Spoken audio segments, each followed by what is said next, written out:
presentation is going to be on Prolia. When to choose it as a medication, how long to stay on Prolia, and then finally how to transition off of Prolia. So with that said, just a couple quick acknowledgements. There's a doctor named Dr. John Bilezikian. He's very well known, world-renowned osteoporosis doctor. He's been around forever. I love hearing his stories about medications and how they, came out to market, and I'm working with those doctors to get that to market. And as a matter of fact, he's got this great 6-hour video that is him training doctors. And I highly recommend it if you have the time. What I did is I put a link down below here to the Prolia section, because today's talk is on Prolia. You'll hear a lot of the same things I'm saying as he said in his training too, so I'm kind of stealing some from him here. And then also Dr. Serge Ferrari, he presented at the 9th Central European Congress of Osteoporosis. He went into great detail on Prolia, in particular starting Prolia, getting off of Prolia, the rebound effect, all these things that we'll cover today. A lot of that came from him, so a lot of credit goes to him as well. All right, so what are we going to talk about today? So we'll start with when you should use Prolia, when you should choose it as a medication, how Prolia works, and this thing called the rebound effect. And it's important to understand that because it has to do with coming off of Prolia. When you should stop taking Prolia, how long you should take it for, how to transition away from Prolia, because it's a bit tricky. And I'll mention a few words about adverse reactions, and I've got a couple things to say in there. We'll wait till we get there. And then finally, like Elaine said, I'll stick around and answer questions as long as they're here. So if it's a couple hours, so be it. All right, why are we here talking about Prolia? Prolia is a tremendous drug in our arsenal to fight osteoporosis. It's a one-of-a-kind in that you can take this drug long-term and continue to see improvements year after year after year. No other osteoporosis drug can do this. And you see really nice, straight, up and to the right type of curves on both lumbar spine and total hip. So again, no other medication can do this, and this is a really important medication for us. I'm on it now. And before, this is kind of a little warning sign, if you're getting ready to start Prolia, stop for a second.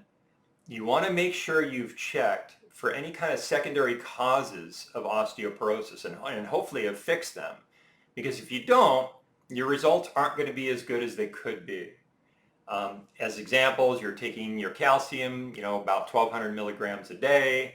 Your 25-OH vitamin D levels are between 30 and 50 nanograms per milliliter. Your 24-hour urine, you don't have too much calcium in your urine. These secondary causes I covered in gory detail in kind of the main presentation, the osteoporosis medications presentation. If you haven't watched it, I highly recommend that you do. Because this is a focused training for Prolia, and there's a lot of really good information in the other presentation there. So, also before starting Prolia, you want to make sure you've exhausted your ability to get one of those osteoanabolics. Sometimes you just can't. Insurance isn't going to cover it. You can't afford it, and so be it. And then finally, you want to make sure you get a serum CTX, a blood test that shows the CTX bone marker before you start Prolia. And again, we'll cover that. All right, so when do you choose to use Prolia? All right, again, this is a chart that I covered in great detail in the other presentation, but what I'm going to do is walk through it again, but this time with a focus just on Prolia. Okay, and we're going to start in the kind of upper left-hand side here. So let's say you find out you have osteoporosis and your T-score is minus 3.5, 3.6, 3.7, right? You're in this kind of very high risk zone for fracture. you really want to get out of there as quickly as possible, right? You want to get out of there before you have a collapsed vertebrae or a broken hip or something to that effect. And really that's where the Evenity, Timbus, and Forteo come in. And those three drugs, those called osteoanabolic drugs, work in two ways for you. One, they're very quick. So Evenity is 1 year, Timbus, Forteo are 1.5 years, thereabouts, maybe 2 years. And you can move down this scale of risk very quickly. But it does a second thing as well, is it helps build back the structure of the bone. Now I've put some pictures on the right hand side here to kind of illustrate what happens as you lose bone density. And you see that structure starts to get pretty sparse. Well, the osteoanabolics will actually help build back that structure, where other drugs won't really do that. They'll thicken the walls, but they don't really fill in those kind of missing webs, so to speak. Now, if you cannot get one of those drugs for whatever reason, Prolia is really your only other choice here, right? It's the only drug that's going to get you down to where you need to be for any kind of long-term treatment. So hear me now, believe me later. If you don't get on Prolia and you're up in the zone, assuming you can't get the osteoanabolic, you will be coming back to Prolia sooner or later to get down there. Okay, now let's say you're in this range of -2.5 to -3.5. Again, you've lost a lot of structure, and if you can get the osteoanabolic in this place, or in this space, I highly recommend it. It's going to be a lot more difficult to get it pushed through insurance, but if you've had a fracture, you're considered very high risk already, and you should be able to get approved for one of these drugs. And the nice thing is it can move you down into this low risk zone in 1 year or 1.5 years. And you know, it's a wonderful thing. You've gained back that structure, you're in really good shape, and then you can go into this kind of maintenance mode.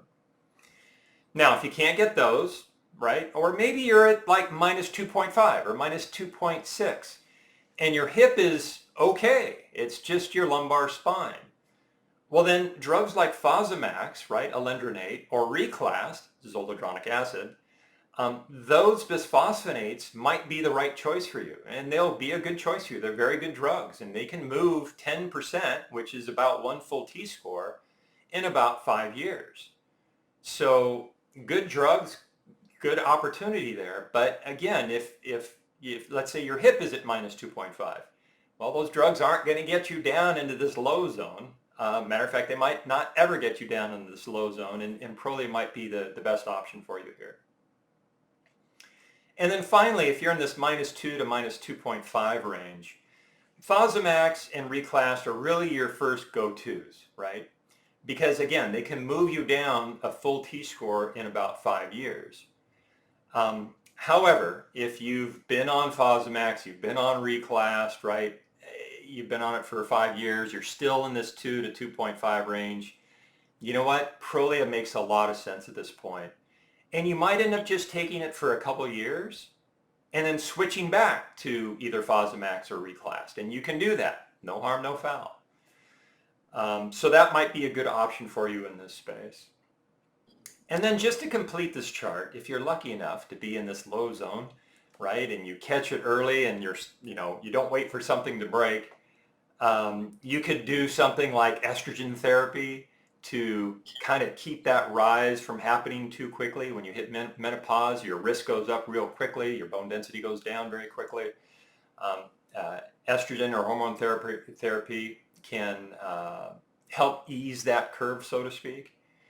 And then the idea is once you're down in this low zone, and I took this slide from a presentation that Dr. Michael McClung had given at the September training. And he gave up this idea of, hey, once you're in this low zone, maybe what you can do is do, say, like 3 years on Fosamax and then take 2 years off, right? No drugs at all. And then go back on it for 3 years, right? And then take 2 years off. And you're checking your T-score throughout this to make sure it's not getting out of control. But what that will do is that break will allow your bones to kind of recuperate. There's something called atypical fractures that can happen because the bones aren't able to do what they're wanting to do, so to speak, when you're on some of these medications. especially the bisphosphonates. And that break is, might help them kind of strengthen up areas that needed work to be done on. Now, he recommended Fosamax or Lendronate in this space, more so than Reclast. I understand sometimes you can't take Fosamax, you have digestive problems or something to that effect. And Reclast is kind of that next go-to. But the nice thing about Fosamax in this space is it wears off quicker than Reclast will. So that 2-year period where you can take a break might be more effective for your bones to kind of heal themselves in those kind of atypical areas. Okay. All right, so let's move on. Let's talk about how Prolia works, and it's I'll say kind of key. It ties into the rebound effect and potentially why it's happening. And this gets detailed, but stay with me. I've tried to make it a little bit fun here. All right, so first let's talk about what's happening in all of us every day, all of our lives, right? Your bones from time to time will send out a signal that says, hey, I need some repair work done here. And this osteocyte, as I have shown here, will send out this signal that says, hey, dig here and do some repair. And what will happen is these osteoclasts will start to form. You'll have these pre-osteoclasts that start to show up. And the more of this kind of signal they get, they will develop into full mature osteoclasts, which will then attach to your bone and start dissolving bone, releasing the calcium, releasing the phosphorus from your bones. And they'll kind of march along your bone and dig this trench. Well, what happens after that is these little blue things here, osteoblasts will start to appear in this trench area, and they'll start to grow, and then they'll start to rise up, and underneath them they'll leave behind a collagen matrix, right? This is the filling process for the bone that's been dug out. So these osteoblasts will fill in the dugout area with this collagen matrix, and then your circulating blood that has calcium and phosphorus in it will then mineralize this area, and you have new bone. It's a wonderful thing, and it's happening everywhere throughout your body all of the time. So this is a great process, and it seems pretty well controlled, and life is good. All right, let's take that next step. Now that signal that is sent out from the osteocyte is a material or substance, it's a protein called rank ligand. And this rank ligand, again, will feed these pre-osteoclasts and allow them to grow into full-blown osteoclasts. It's also used to control the osteoclast to say, hey, keep digging. As long as you see this food come in, I need you to keep digging. And then on top of that, the osteoblasts, they're pretty smart. They have the ability to say, hey, you're not digging deep enough. Here's some more food. Keep digging. Keep moving. So that keeps this process going. It's kind of a control system. And as a matter of fact, the osteoblasts have the ability to slow down the process as well. So there's this protein called osteoprotogerin. I always get this wrong. Let's just call it OPG. And this protein will be mixed in with this rank ligand, and it will attach to it. They actually call OPG a decoy receptor, because this rank ligand will, instead of attaching to the osteoclast, will attach to this OPG, and then it can't attach to the osteoclast any longer. So it's a way for the osteoblast to now slow down this process. So the drug manufacturer said, that's really interesting. What if we made a drug that kind of simulates OPG? And that's exactly what they did with Prolia. So Prolia, the drug name is Denosumab, is a monoclonal antibody. It's humanized. It's not a foreign object to your body. It sees it just as any other antibody. And it will attach and inhibit this rank ligand from the osteoclasts. So it's working very similar to how your body controls things. And by slowing down, kind of artificially slowing down the osteoclasts more than your body wants it to, you end up building some increased bone mineral densities. And I've kind of tried to show it here with this little line here, and new bone above. So then you build bone. That's great. Just to fill in some of the gaps here, these osteoblasts, some of them will be kind of left behind in the bone, left behind in the colon matrix and then gets mineralized. Those osteoblasts then become osteocytes. Pretty cool. And then other ones will just flatten out as they fill in that area. They'll just flatten out and you'll get this kind of lining of old osteoblast on top of the bone, which is also pretty cool. Okay, now this this Prolia will only stay in your system for so long and it'll start to wear off. So let's take a look at this chart. This is straight from the Prolia website. And let's take a look at the green line. So Denosumab, that's Prolia. Here's our first injection. At first you have no Prolia in your system, obviously. You take the injection and look at that, right? The Prolia circulating in your bloodstream goes up, and after about a month though, it starts to wear off. It starts to, go down and down and down and down. And by about 6 months, it's almost gone. So this is when you get your next injection. Injections come every 6 months. And, Prolia in your system goes back up and then it kind of wears off and then you get to 12 months and this is where you would get your next injection. Okay, now let's take a look at this serum CTX. Serum just means blood, by the way. So it's a blood marker of how active the osteoclasts are. So it's kind of a byproduct of the osteoclast dissolving bone and, kicking out all the, dust and debris, right? And what you'll see on that is, and the scale is here on the right for CTX, we have a baseline CTX. Okay, let's say before you start this drug, Prolia, you get your serum level checked for the CTX, and we're going to call that your baseline. Whatever the value is, that's our baseline. And what you'll see is as soon as you get the Prolia injection, that amount of CTX drops rapidly. And it goes down 80% of what it was, whatever your baseline is. And then as the drug wears off, it'll start to creep back up, all right? Which means the osteoclasts are getting a little bit more active, right? You basically shut them down and then they start to kind of come back a little bit. And then you take an injection and that marker goes back down again, which means, hey, osteoclasts, they're being held back, life is good, everything's working like it's supposed to. Okay, well what happens when you stop Prolia? And that's what I'm going to show here. So on the left-hand side, this is basically the same chart I just showed you. Here's your baseline CTX. You take your first injection at time 0. It drops, a little bit more than 80%. And then it starts to come back up. At 6 months, you take another shot. It drops back down, right? In 12 months, you take another shot. It drops back down. At 18 months, you take another shot, it drops back down. They didn't show it, but it drops back down. And then by 24 months, it's starting to wear off. It's coming up here.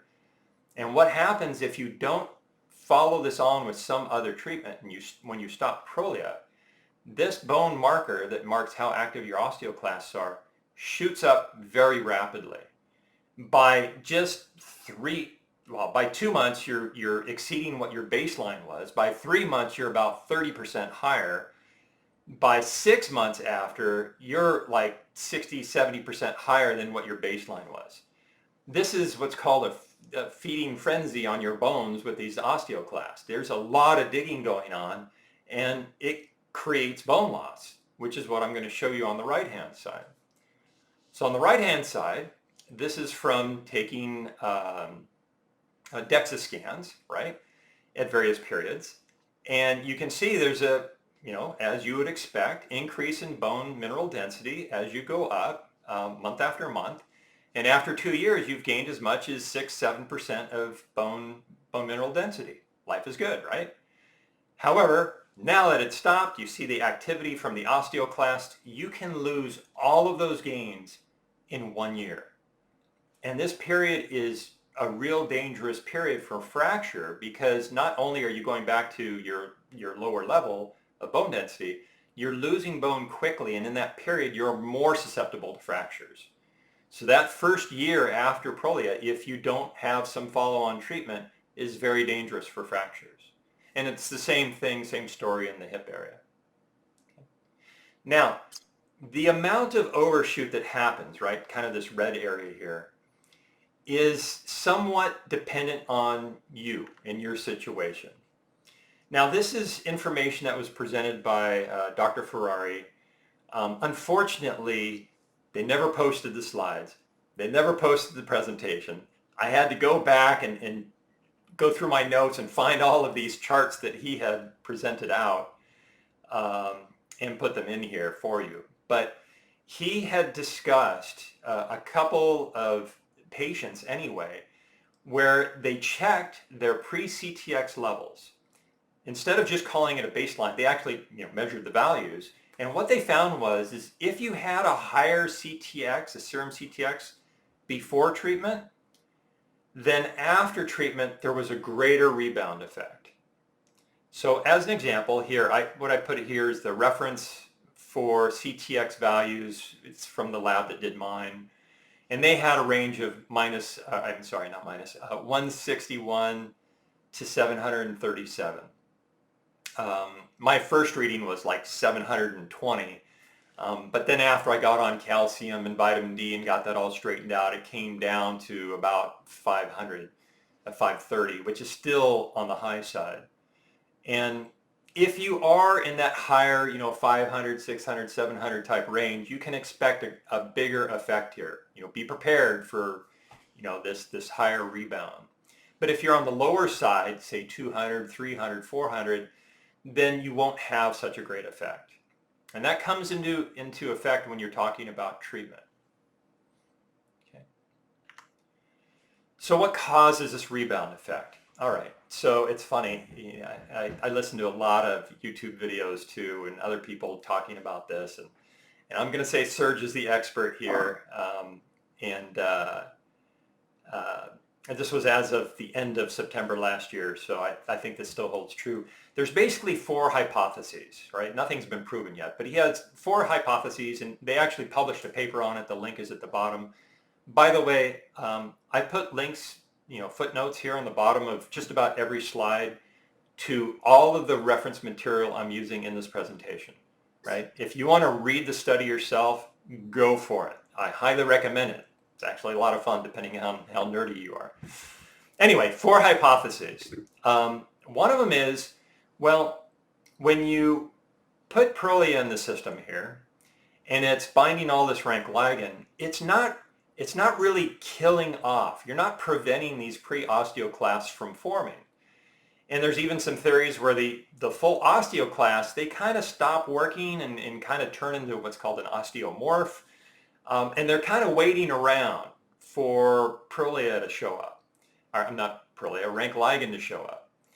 And when you stop, all of a sudden you have this army of pre-osteoclasts waiting to be effective, turned on, and then they just overwhelm the osteoblasts. They just dig, and that's when you lose all your bone density.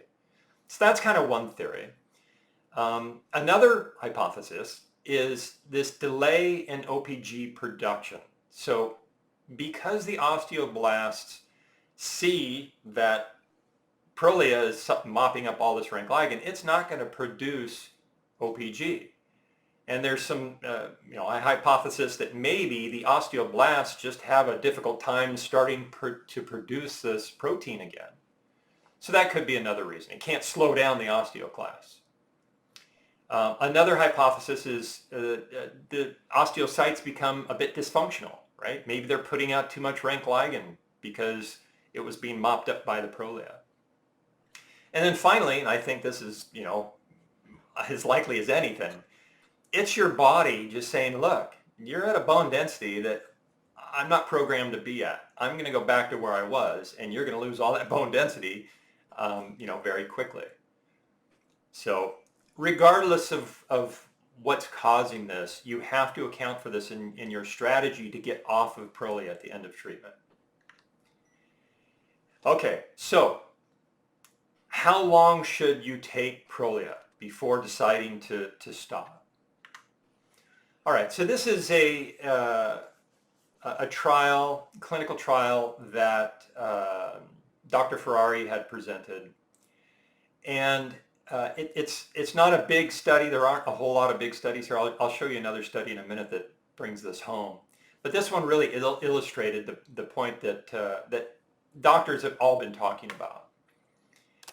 And what you see is two things. So you have two groups of people. They both go on Prolia. One group goes for 2.5 years, thereabout, and one goes for about 5 years. And then after their treatments, they switch over to a bisphosphonate. That's not clear which bisphosphonate, whether it was reclassed or whatever, but regardless, just stay with me here. All right, and what you see is that the group that stops at about 2.5 years and then transitions to a bisphosphonate, they more or less maintain their bone density. They don't really lose when they come off of Prolia by going on to this bisphosphonate. Whereas the group that went longer had this drop. Even though they went on to a bisphosphonate, they still lost bone density after Prolia treatment. So what they're finding is it kind of comes down to is the longer you're on Prolia, the more of a rebound effect you're going to have. Now, this is just to a point. What Serge also said was, hey, what they found is if you've been on Prolia for 5 years or you've been on Prolia for 10 years, this drop is going to be the same. So, you know, it doesn't get worse and worse and worse and worse year after year after year. So if you go past 3 to 5 years, just go until you're done with treatment, right? Don't worry about the rebound effect getting worse over time. However, this does put in your mind, hey, I've got to make a decision at 2.5 years. Do I stop now and switch or not? Well, it all depends on where you're at. And that's what we're going to talk about here. So you want to use Prolia long enough to kind of get into this green zone. And this minus 2.0, I've got some slides in the backup that talks about, you know, why minus 2.0 for a T-score is a good target. It just keeps you out of trouble, you know, basically until you're 80, 90 years old, which is really good. But regardless, the idea is if you've taken Prolia for less than 3 years, right, and you think, okay, I'm not going to have this huge rebound effect if I get off of it before 3 years, and your T-score has reached minus 1.5, that would be a good time to transition to Fosamax or reclassed if you can't take Fosamax. And the reason why I'm saying minus 1.5 is this will allow you to transition to, say, alendronate, Fosamax, and stay or even get a little bit better than that minus 1.5 after a year or two or a couple of years. And then you can take a holiday. You can stop taking drug, let your bones recuperate, right? You're not going to see this huge effect that you would have seen on Prolia because bisphosphonates they don't do that, right? That's the nice thing about bisphosphonates is you can stop them for a while. So after a couple of years, you take a break, your bones kind of heal. Now your bone density is going to get worse in that period. Your risk is going to start creeping up, and you might get to about minus 2.0, and you want to get DEXA scans in this period of time. And then you go back on Fosamax. And the idea, and again, Mike McClung had pitched this, and it sounds logical to me, is you're kind of alternating back and forth to stay in this low zone. Now, if you've been on Prolia for 3 years or longer, you can expect this drop, this basically 5% or a half a T-score drop in your bone density. So what you want to do is take Prolia, right? If it takes 3, 4, 5, 6, 10 years to get down to this minus 1, I'm on Prolia. I'll probably be on Prolia for 10 years. That's a whole other story I covered in the other presentation. But you want to take it down to minus 1.0 because you're going to rebound. You're going to move to Fosamax or reclassed, and your bone density is going to get worse. Your risk is going to go up. You're going to lose about a half a T-score. And that's why you have to plan that in here. All right. Now, remember I talked about baseline CTX? This is where you can kind of use that value, your pre-treatment CTX value, to tweak this, right? Whether you go like 3 years or, you know, maybe even 4 years because you have a low CTX and you don't have to worry about the rebound too much.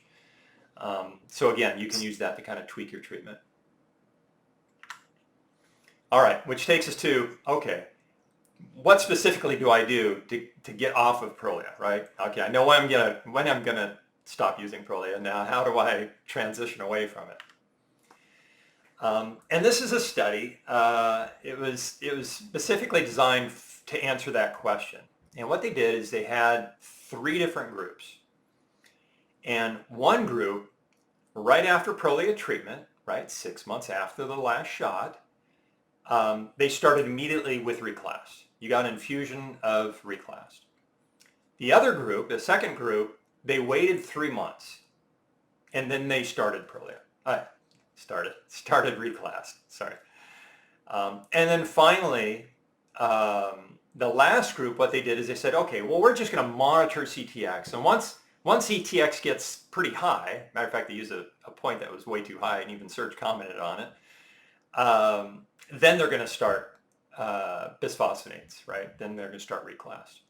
And what they found was the group that had the immediate infusion did better. They lost less bone density and they lost it slower than waiting for 3 months or waiting for the CTX to start to go up.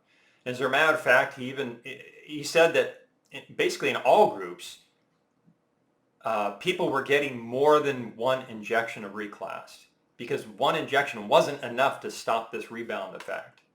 So you even if you start Reclast immediately after in this testing, they still had to monitor CTX, and if it went up, then they would get another infusion of Zolendronate.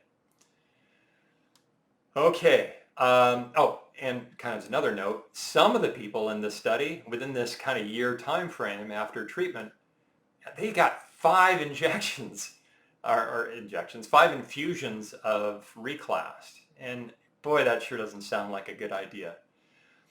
And it was funny, at the end of the talk, Serge had said, it was almost kind of matter-of-factly,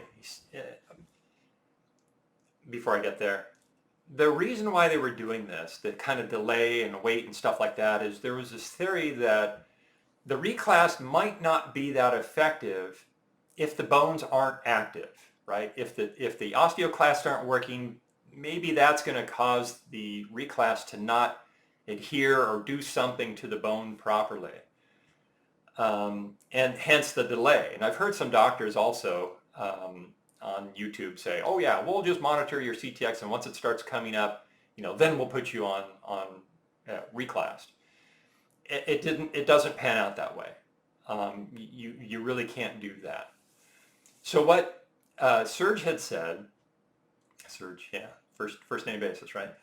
What Dr. Ferrari had said is perhaps the right solution here is to use alendronate, right? Use Fosamax. Right after treatment, start on Fosamax because you're taking that every week, right? If there is any interaction with the osteoclast becoming more active, you know what? You're getting it every week. So it should hopefully help kind of smooth out that rebound and hopefully not overshoot the CTX. But he says, you probably want to still watch that CTX. And you know what? If it comes up above baseline and it looks like it's going to keep going, hit it with a shot of Zol or an infusion of Zolendronate. Because that's a more powerful drug. And by then, everything's working again, so you might as well do that.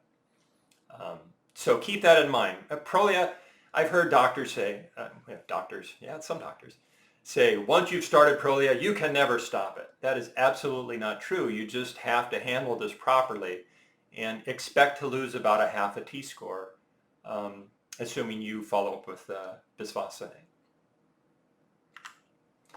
All right, here's a picture. For people that love using pictures, I'm a big picture guy. Here's an example of 3.5 years of Prolia treatment. And at the end of Prolia treatment, right, 6 months after that last shot, you're starting Fosamax or Reclast, right after. And then you're monitoring your CTX. It might be every month for 6 months that you're monitoring this. And you know what? It might be tough to get this covered by insurance. You want to do this, pay for it yourself if you have to. Convince your doctor that this is absolutely something you want to do. And again, it's not me saying this. This is the doctors, all of the doctors that are training other doctors and the world-class osteoporosis doctors. Okay. All right. Here comes some good news, right? Some of you are going to be in this camp here. So maybe some good news for you. First off, this chart shows people stopping Prolia and not following on with treatment. What happens? How many fractures do they get?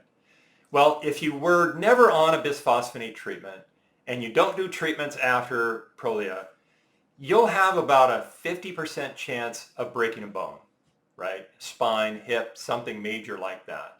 Those are horrible odds. You don't want to do that. Now, of course, it depends what your T-score was before treatment, how long you're on Prolia, and all this type of stuff. But regardless, this is bad. However, if you were on a bisphosphonate before treatment, so let's say you had an infusion of zolendronate, and zolendronate after a year didn't really work for you, so you're going to move to Prolia. There is a certain amount of protection that you get from that reclassed infusion, and you can see that here. Your odds of fracture have really been reduced. But really what you absolutely want to do is move to a bisphosphonate immediately after Prolia treatment, and then you can see that fracture risk is very much diminished in this kind of scope of things. Okay. All right, so we're almost done here. A few words on adverse reactions. And again, Dr. Bilezikian, it's fun. He goes through this and he knows all the history and such. But I'm going to hit some of the highlights that he talked about. So first off, if you look at the Prolia insert, right, and if you haven't taken Prolia, you can just search Prolia insert, and it's usually the first or second result in an internet search. And the insert will show a list of adverse reactions. And by rules, FDA rules, they have to list these adverse reactions occurring in 2% or more patients, and where the drug has more adverse events than placebo does. Okay, so you see this list, and as you read through the insert, you see, oh yeah, the number one adverse reaction is back pain, right? And you're thinking, oh my God, that's the last thing I need is more back pain. I've got enough back pain as it is. And when you look at the data, you say, oh wow, okay, in this study, there was 3,886 people, 1,347, or almost 35% of those people experienced back pain. You think, oh my God, this drug is worthless. No way I'm going to take this. Well, what you want to do is compare it to the placebo. Because if you look at the placebo group, which had just 10 fewer people in it, right, they too had 1,340 complaints, and the same almost 35%. So in reality, right, from a statistical standpoint, there is no difference between placebo and drug on back pain, right? Now, I'm not saying there are no adverse reactions that you need to worry about on Prolia. Some people get them. And the people that get them, they can suck. They can be really bad. But for the most part, they're very rare. Okay, and what I'm encouraging you to do is look through this list. Listen to John Bilezikian too. It's fun. And make your own decision. Is the risk worth it? Right? And you can pick out various ones here. Let's do this anemia. 129 on drug, 107 not, so you can say, hey, that's 21 extra people out of 4,000 that showed some sort of anemia. And you have to weigh that, or at least be aware of it, so you can look for it as you're on treatment too, right? And maybe even correct for it. Which takes us to our summary slide. You want to choose Prolia if your T-score is minus 2.5 or lower, right? You want to build back that structure. You want to get out of those higher risk zones quickly. Really, if you can, the Evenity, the Timlis, the Forteo. These are it should be your first line if you can get them. Now, not in all cases, right? We talked about some of the exceptions there. If your T-score is between minus 2.5 and minus 2.0, and you can't get your T-score better than minus 2.0 using Fosamax reclassed or hormone replacement therapy, then really Prolia makes a lot of sense. Maybe you're just taking it for a couple of years. You're avoiding that rebound effect, right? And then you switch back to one of these bisphosphonates. All right. If you've taken Prolia for less than 3 years, right, keep taking it until your T-score reaches minus 1.5. This will give you room to transition to a bisphosphonate and basically stay in maintenance mode for the rest of your life. If you've taken Prolia for 3 years or more, keep taking it until you get down to about minus 1.0, right, to account for that rebound. And then finally, to transition off of Prolia, you're starting Fosamax, you're starting Reclast, right after your last, or right after your treatment, 6 months after your last injection. And you want to monitor your serum CTX to ensure that it's not, jetting super high, because, you might want to change medication or go from Fosamax to Reclast in the example that I gave earlier, right, to try to hold that down. Okay. And with that said, I know that was a long time, it was over 45 minutes. I want to say thank you for staying along. And again, I will stay as long as you guys have questions. I do have some real fun backup material too that we can go through. So we have plenty to do if you want to stick around.